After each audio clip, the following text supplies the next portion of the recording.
Hi, water signs, Cancer, Scorpio, Pisces. Welcome to Mr. Queen PH. At ito ang inyong daily gabay for February 22, 2024. So this is a general reading. Just take what resonates. Watch your sun, moon, rising, Venus for other messages. Thank you sa lahat ng mga sumusuporta dito sa ating channel. Just a reminder, gamitin niyo lamang ang reading na to bilang gabay. Pa-follow, like na rin ang ating Facebook at TikTok. Lahat po yan Mr. Queen PH.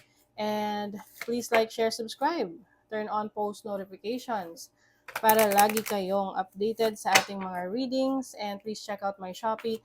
Available ang mga protection and prosperity items, bracelets, zodiac sign bracelets, and many more. Link on the description. Okay, let's see. Water signs. What's up? Oh, you have the sun. Kaliwanagan. This is having energy, life force. So, alive na alive kayo ngayon. You also have energy ng Capricorn, which is the boss. So, yung iba sa inyo, you are managing your business, you are minding your own business. Also have second house. Puro kaperahan ang focus rin ninyo, water signs. So, yung iba sa inyo, masaya kayo sa nangyayari sa career ninyo, sa business ninyo, things are doing well. Maaring meron kayong dinadagdag na mga properties, no? Bumibili kayo ng material possessions, mga bagay na may value sa inyo. Oo. Na pwede niyong pagkakitaan. Yung iba, pwedeng magsha-shopping. Oo. So, tingnan natin. You have the strength card. Okay. Malakas yung energy ng Leo rin dito sa inyo, sa reading ninyo.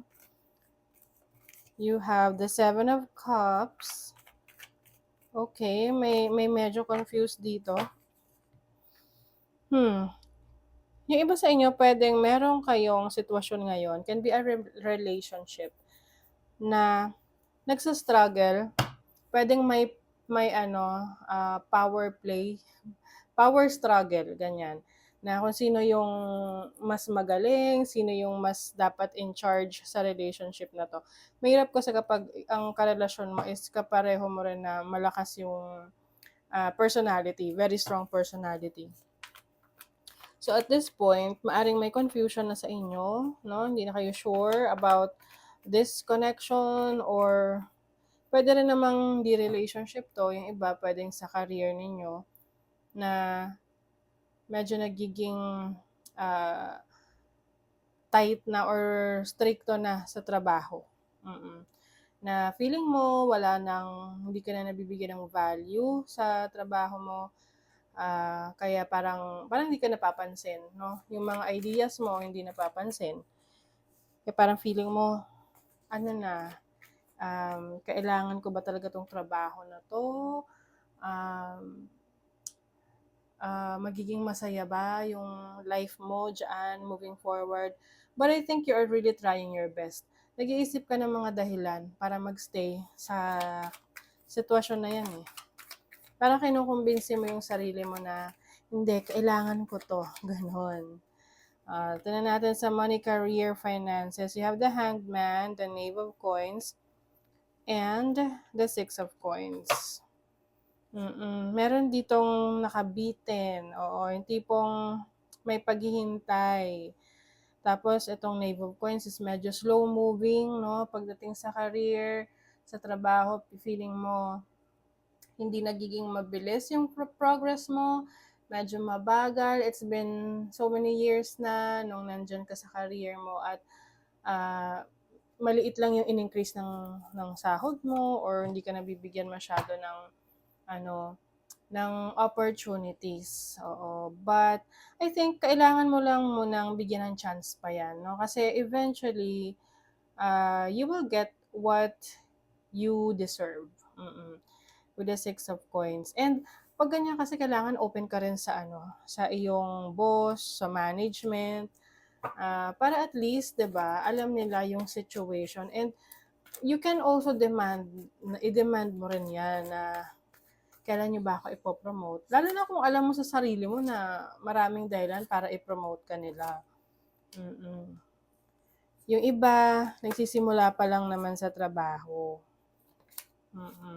Challenge yourself to do what you think you can't. O, meron kang mga crazy ideas ngayon sa career, sa business, sa trabaho mo, na gusto mong simulan, no? Like example, ikaw ay magaling sa design, ikaw ay inclined sa arts, no? Meron kang talent sa arts.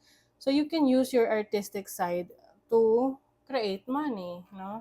Yung, let's say for example, magaling ka mag-paint. So kung kumomission ka ng painting, ano, 'di ba, job, gagawa ka ng murals or kung ano-ano pa. No, maraming ways to earn money. So, yung iba sa inyo gusto niyo subukan. Yan. So, i-challenge niyo yung sarili niyo kasi kayang-kaya niyo yan. Mm. Yung iba parang first time niyo ngayon, nag-move in kayo sa sarili niyong place.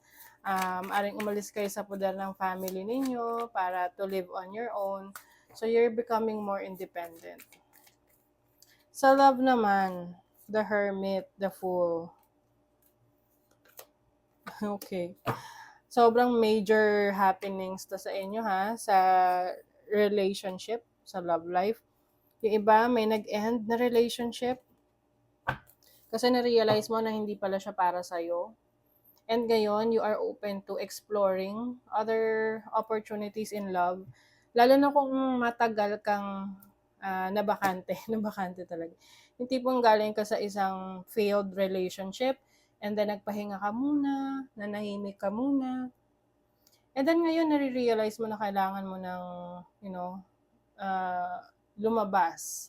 Oo, na tama na yung pagmumukmok, na alam mo na nakapag-heal ka na and it's time to transform, change yourself, change your life, and, be out there, meet other people, connect, ganon. Mm-mm. May ex na naman, oh. Expectations. So, itong ex na to, siguro nakaka-apekto pa rin sa'yo dahil pwedeng nagli-linger pa rin. Pwedeng may mga times na ine-expect mo na babalik pa siya, oo, na baka may pag-asa pa, oo. Until such time na ma-realize mo na, uy, parang wala na talagang babalik. So, talagang ngayon gusto mo na may magbago na sa buhay mo. And I feel like you are now ready to get into a relationship kung single ka. At least ngayon, alam mo na kung ano yung gusto mo sa relasyon. Mm. So actually, itong reading na to is para sa sa mga single dyan eh. Oo, na galing sa isang challenging past na nagtapos. Mm. So, pwede kasing itong past mo, nagpaparamdam pa rin, tapos parang umaasa ka pa rin, paminsan-minsan. Pero kung wala talaga na patutunguhan na, go out, have fun, with the full card. Kasi definitely things are changing for you in your love life. Okay? So, that is your reading, water signs. Thank you so much. Bye!